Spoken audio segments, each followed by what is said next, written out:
This beautiful world we live in is broken in selfishness and suffering. We see this brokenness around us in the world, between us, in relationships, and even inside of us. How do you see brokenness around you, between your relationships and inside of you? This brokenness is not according to God's design. God has designed this world as a place of love. He designed this world not only by his love, but also for his love, and he's designed us to love. Jesus says the greatest commandment is you shall love the Lord your God with all your heart, with all your soul, with all your mind, and with all your strength, and you shall love your neighbor as yourself. What would the world look like if we followed God's loving design? Sadly, we've all forsaken God's loving design to follow our own way, and this is what the Bible calls sin. Jeremiah 2:13 says we all commit two evils. We forsake God, who is the fountain of living water, and we dig for ourselves our own cisterns or wells, broken wells which cannot hold water. According to Jeremiah 2:13, what do we misunderstand about God, and what are we seeking? You see, it's because of our sin that we are stuck in brokenness. Now, there are many ways we try to escape brokenness. We try to escape brokenness through distraction. We distract ourselves from awareness of brokenness with entertainment, social media, recreation. But brokenness is everywhere and it's unavoidable. We try to escape brokenness through satisfaction. We try to satisfy the emptiness of our brokenness, whether that's through relationships or sex, drugs, drinking, food, or any pleasure. But these temporary satisfactions do not satisfy an eternal longing. We try to escape this brokenness through achievement. We try to achieve to prove that we're better than our brokenness. We prove ourselves at home, at school, at work. Even in religion, we try to prove we're not moral failures by living a more moral life.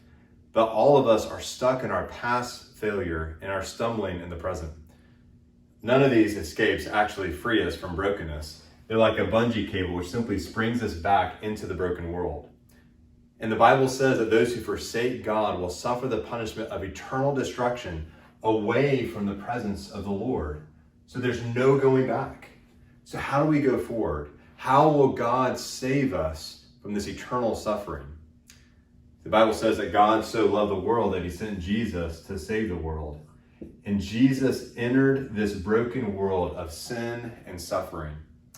1 Peter 3:18 says, "For Christ suffered once for sins, the righteous for the unrighteous, that he might bring us to God, being put to death in the flesh and made alive in the spirit."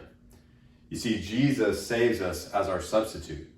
How does Jesus' life, death, and resurrection save us? Well, the verse says that Jesus, first of all, lived for us. Jesus was righteous when we were unrighteous. He lived a perfect righteous life for unrighteous people to give us unrighteous people his perfect righteous record. Jesus suffered once for sins. Jesus died for us. He died to take the punishment our sin deserves on the cross. And Jesus rose for us. Jesus rose from the grave, being put to death in a body, was made alive in the spirit. And because Jesus rose for us, he gives us life. And he restores us from brokenness to God's design. You see, if we're going to be saved in our brokenness, we must turn and trust in Jesus. We must turn from our selfishness and our self-salvation projects, and we must turn to Jesus the King. We must surrender not only our sin, but our attempts to fix our sin. And we also must trust. We must trust in Jesus alone to save us. His life for our life. His death for our death. His resurrection for our restoration. And the promises that will be brought into a relationship with God. And we grow in God's love according to God's design.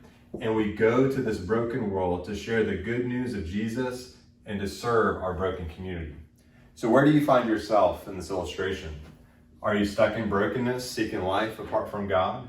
Have you turned and trusted in Jesus to save you in your brokenness? Are you growing in God's love according to God's design? And are you going to this broken world to share the good news of Jesus and to serve your broken community? Wherever you are, we want to encourage you to turn and trust in Jesus, to grow and go with Jesus.